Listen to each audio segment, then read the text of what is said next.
বিরতির পর আবারও স্বাগত সংবাদে। গাঁজা বিরোধী অভিযানে পুলিশ সাফল্য পেল। কিভাবে সাফল্য? শুক্রবার সকালে কমলপুর থানার পুলিশ শ্রীরামপুর নাকা পয়েন্টে অভিযান চালিয়ে এক বিলাসবহুল গাড়ি থেকে প্রচুর পরিমাণ শুকনো গাঁজা আটক করে এবং সেখানে কৈলাসহরের রাহুল আমিনকে গ্রেপ্তার করেছিল পুলিশ। এবং এই পুলিশ রাহুল আমিনকে জিজ্ঞাসাবাদের পরই কিন্তু কেঁচো খুঁড়তে বেরিয়ে আসে সাপ। এবং সেখানে রাহুল জানায় বিশালগড়ের ঘুনিয়ামারার কুখ্যাত নেশা মাফিয়া গিয়াস উদ্দিনের কাছ থেকে সে গাঁজা কিনে নিয়ে যায় এবং সেই গাঁজা বহির্রাজ্যে পাচারের জন্য নিয়ে যাওয়া হচ্ছিল।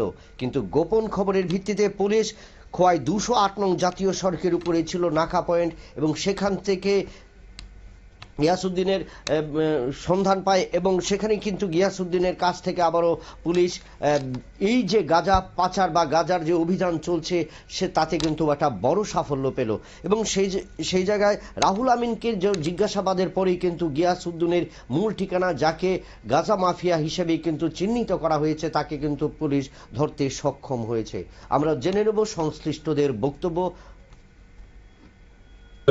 অ্যাকচুয়ালি আজ সকালবেলায় কমলপুর থানার আন্ডারে শ্রীরামপুর নাকা পয়েন্ট একটা আছে, ওখানে একটা WB 06D3631 গাড়ি, একটা প্রাইভেট ভেহিকেল, 33 কেজি গাঁজা সহ রাহুল আমিন নামে একজনকে আটক করা হয়েছিল। তো আটক করার পর কেস রেজিস্ট্রেশন হওয়ার পর ওকে অ্যারেস্ট করা হয়েছিল। তারপর ইন কোর্স অফ ইনভেস্টিগেশন একটা নাম উঠে আসে, যার নাম গিয়াসউদ্দিন, বাবার নাম শুরু মিয়া, সাউথ গনিয়ামারা, আমাদের পিএস আন্ডারে পরে ওর বাড়ি। তো ডিরেক্ট লিঙ্ক পাওয়া গেছে।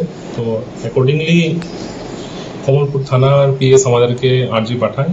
তো একটু আগে আমরা ওই বাড়িতে রেড কন্ডাক্ট করি এবং ওকে আটক করতে সক্ষম হই।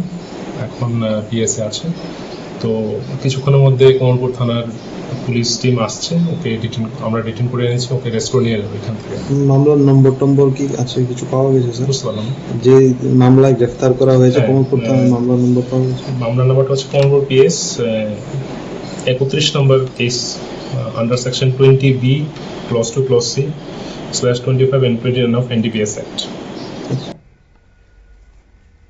গিয়াসউদ্দিনকে আটক করা হয়েছে, পুলিশের বড় সাফল্য। এবং সেই গিয়াসউদ্দিনের কে রাহুল আমিনের সূত্র ধরেই, কারণ রাহুল আমিনের সেই গাড়িতে, বিলাসবহুল গাড়িতে কিন্তু আটক হয়েছিল 33 কিলো গাঁজা এবং তাকে এই রাহুল আমিনকে জিজ্ঞাসাবাদের পরে কিন্তু গিয়াসউদ্দিনকে গ্রেপ্তার করেছে পুলিশ এবং তার বিরুদ্ধে একটা মামলা নেওয়া হয়েছে। এবং এবার দেখার বিষয়, এই পুলিশ গিয়াসউদ্দিনকে জিজ্ঞাসাবাদের পর এই গাঁজা কাণ্ডে কারা যুক্ত রয়েছে তাদেরকে ধরতে পারে কিনা, সেটাই কিন্তু একটা বড় প্রশ্নচিহ্ন এখন সাধারণ মানুষের। নিয়ে নিচ্ছি আবারও একটা ছোট্ট বিজ্ঞাপন বিরতির, সঙ্গে থাকুন।